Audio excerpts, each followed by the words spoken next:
Praise be Jesus and Mary. God did not call us to impurity, but to holiness. We note in today's first reading how St. Paul contrasts the two. Holiness on the one hand and impurity on the other. Not because impurity is the only obstacle to holiness, not because it's the only sin, not because it's the most grievous sin,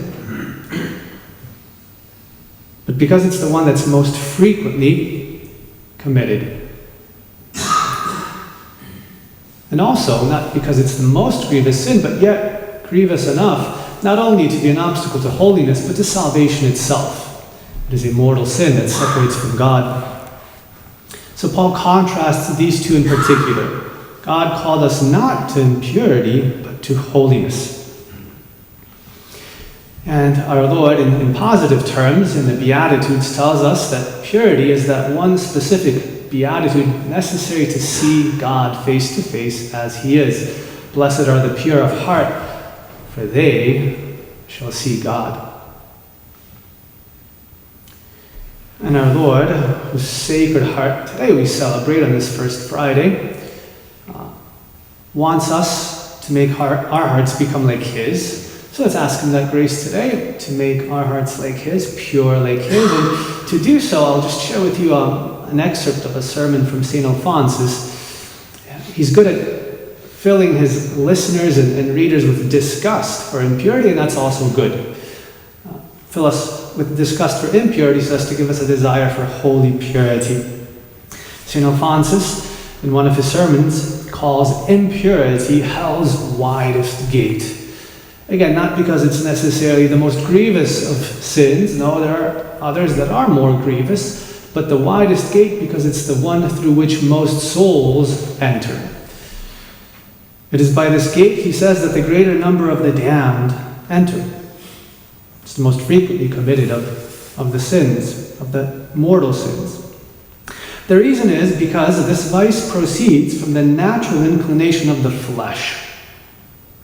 That's why he says, he relates a certain opinion of theologians that it's a vice so rooted in the flesh that even some demons who are pure spirits, although evil, nevertheless pure spirits, are so disgusted by this vice that they will not tempt souls to it. So the higher those demons who were higher angels before their fall retain a certain disgust for the sin of the flesh, to the point that they won't tempt to it, they leave it to the lesser, to the lower of the fallen angels. An interesting opinion. The point is, it's a sin, it's an inclination deeply rooted in the flesh.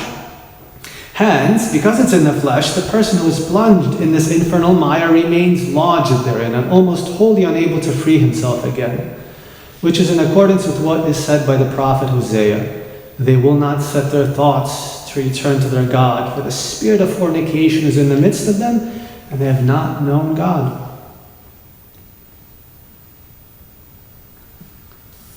The sin, because it flatters, makes us fall at once into the habit of it. That's what makes it worse. A habit which some carry with them even to death. You see persons, husbands, and even decrepit old men indulge in the same thoughts and committing the same sins they committed in their youth. There's no such thing as just one innocent sin, particularly when it comes to impurity. Impurity especially leaves behind it a lot of residue, so to speak, a strong inclination. So again, we should be on the guard against even one sin of any kind, but especially impurity.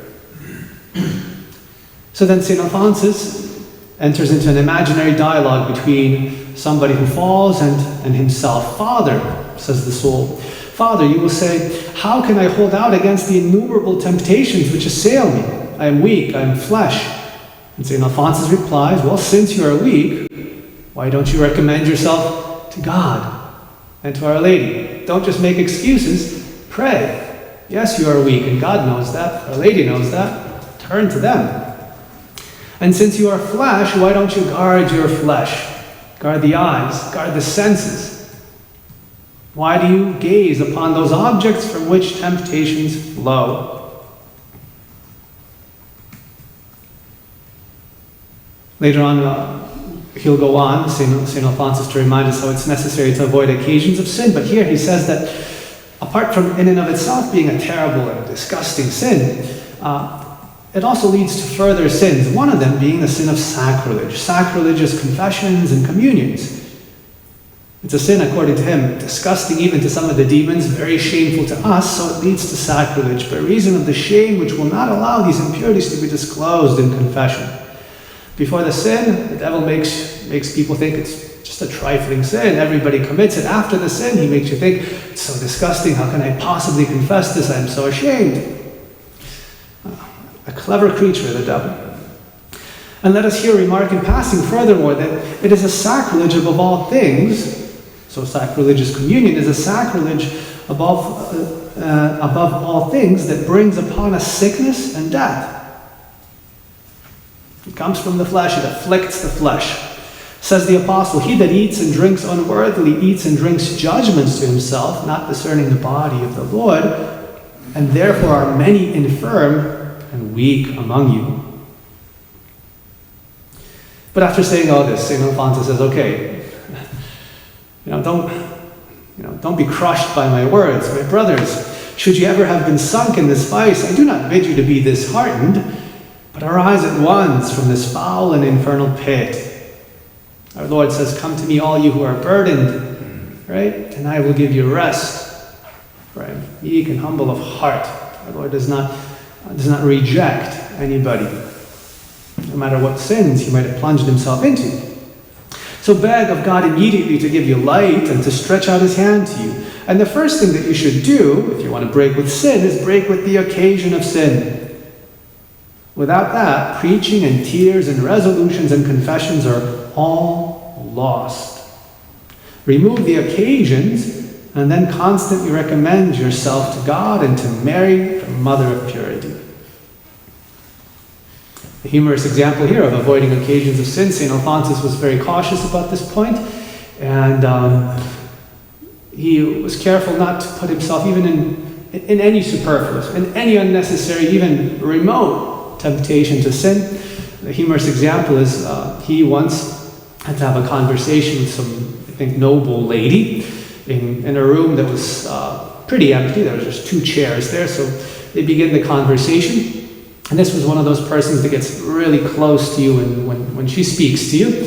So they began sitting pretty far apart, but this lady, again, just gets really close to you when she wants to speak to you. So she kept getting close, very close to Father Alphonsus. And he very politely didn't want to offend her and say anything, because he knew she didn't mean anything by it, but would just slowly move away from her on this chair.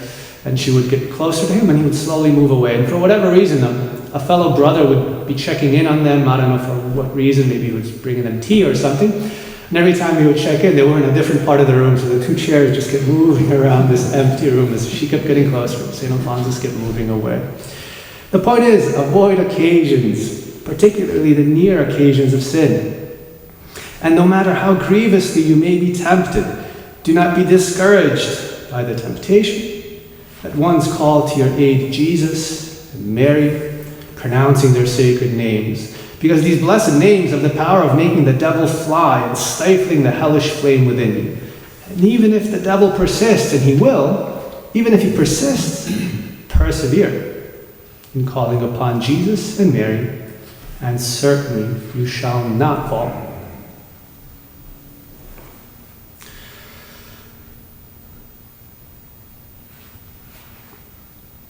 Well, impurity is hell's widest gate.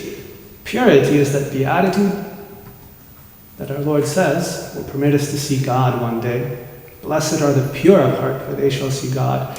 On this First Friday, let's ask our Lord's Sacred Heart for this purity of heart, that we might see him face to face one day, together with Our Lady and all the saints. Praised be Jesus and Mary. Amen.